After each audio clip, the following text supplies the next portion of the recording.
OK, maintenant qu'on a des balles qui bougent sur notre écran, on va vouloir que les balles rebondissent contre les murs.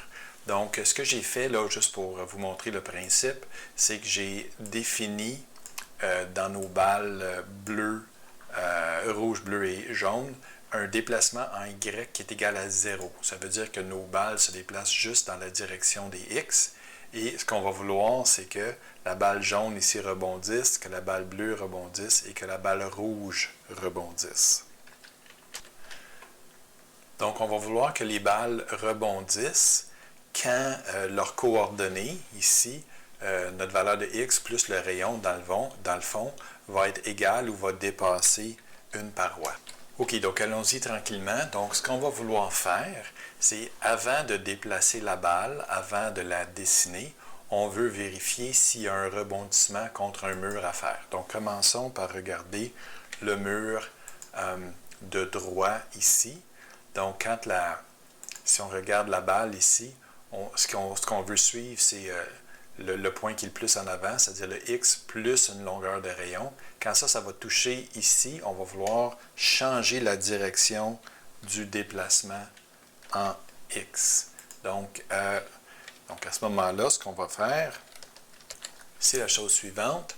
On va toujours considérer la balle avec laquelle on est en train de travailler et on va aller chercher sa coordonnée en x. C'est l'avantage de travailler avec des classes ici, des modèles.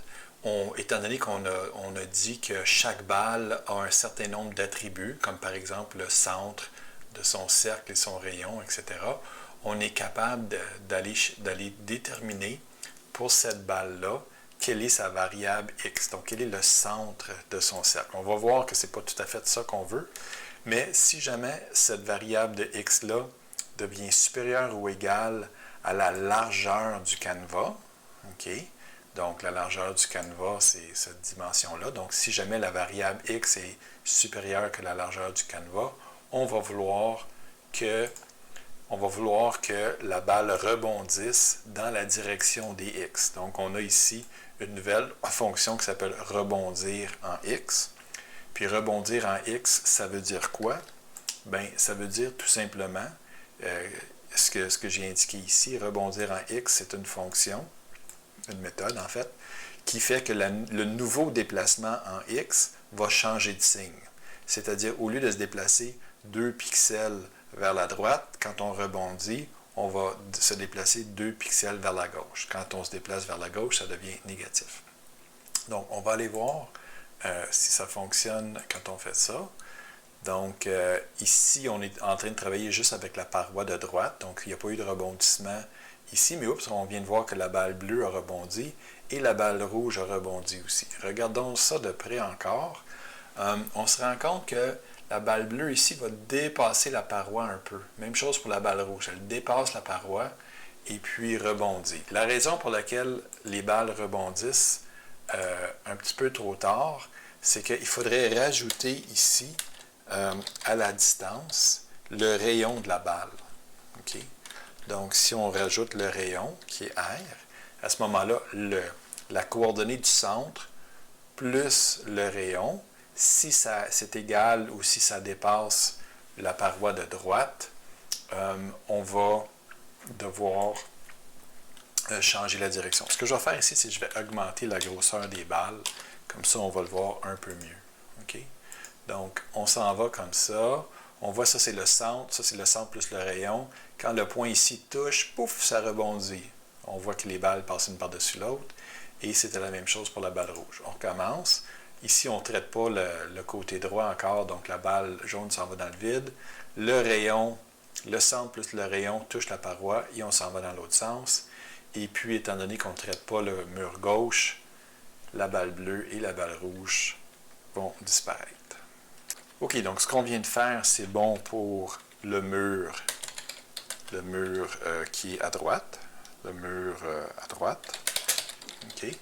Donc, si on veut faire la même chose pour le mur à gauche, c'est un peu la même logique. Donc, à ce moment-là, ça va nous prendre une méthode ici qui va nous faire rebondir en Y. Donc, on va venir ici, puis on va copier celle-là, et puis on va la reproduire. Donc ça nous prend un rebondissement en Y. Excusez, je vais un petit peu trop vite. Excusez-moi.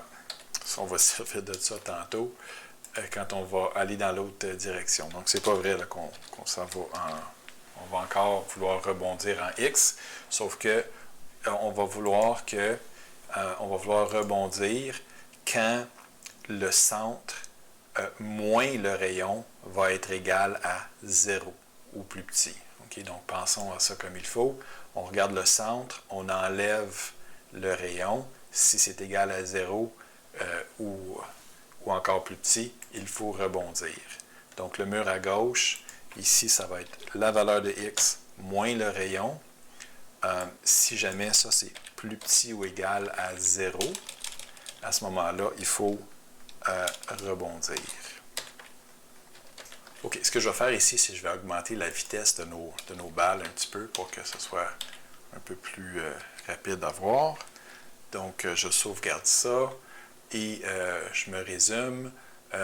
Ici, dans notre mur à droite, quand le centre de notre balle, on enlève le rayon, si jamais c'est égal à 0 ou encore pire, si on a dépassé, c'est le temps de rebondir en X. Puis rebondir en X, ça veut tout simplement dire changer le signe de notre déplacement. Donc, on va aller voir comment ça se passe. Oups, ici, on a vu que le jaune a rebondi, le rouge a rebondi, et puis le jaune revient. Ici, on voit bien que quand la valeur de X moins le rayon touche le côté, ici, c'est X moins le rayon. Quand ça touche, ça rebondit. Même chose ici, même chose là. Donc, on a des balles qui rebondissent dans la direction des X et des Y. Et on voit, et on réglera ça un peu plus tard, ici c'est un peu insatisfaisant, les balles se croisent ici. Il y a une intersection à un moment donné entre la balle rouge et la balle bleue. Et puis ça, ben, on n'aimera pas ça. On va vouloir que ces balles-là dévient d'une certaine façon. Donc, on réglera ça dans une autre vidéo. Mais maintenant, on a réglé le déplacement en X et en Y. Pardon, on n'a pas réglé le déplacement en X et en Y. On a réglé les rebondissements sur la paroi de droite et sur la paroi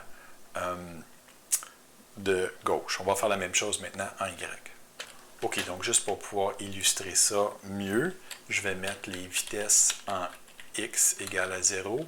Je vais mettre les vitesses en Y égale à 4. Tiens, la balle bleue, je vais la faire commencer dans l'autre sens. Et puis, on va régler, par exemple, le mur du haut. OK. On a le mur à gauche. Donc, si on veut régler le mur du haut,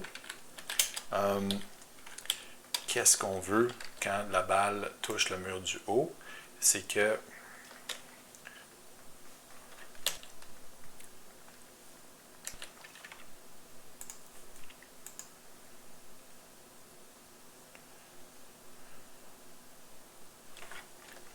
paroi.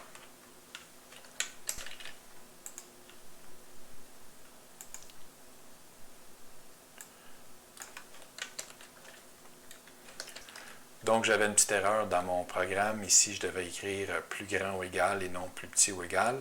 En fait, j'avais écrit égal plus grand. Donc, allons voir qu'est-ce qui se passe maintenant. Donc, on voit que nos balles rebondissent en haut et en bas. Bien qu'il y ait des petites intersections ici, on va vouloir que ça s'en aille un peu dans d'autres directions un peu plus tard. Okay? Donc, mettons les deux vitesses ensemble maintenant. Okay? On va les faire bouger en X et en Y. Je vais mettre ça un -4. Puis, on va voir qu'est-ce qui se passe maintenant. Là, on voit que les balles rebondissent sur les parois et c'est un peu plus satisfaisant. Maintenant, c'est sûr que nos balles, normalement, devraient rebondir entre elles quand ils se touchent. Hein. Ce ne sont pas des fantômes, nos balles. Les balles ne peuvent pas passer les unes dans les autres, comme on vient de voir avec la rouge et la bleue. Donc ça, on va rajouter ça dans une autre vidéo. On va se charger là, de vérifier comment on peut faire rebondir les balles quand elles se touchent entre elles, ce qu'on appelle des collisions.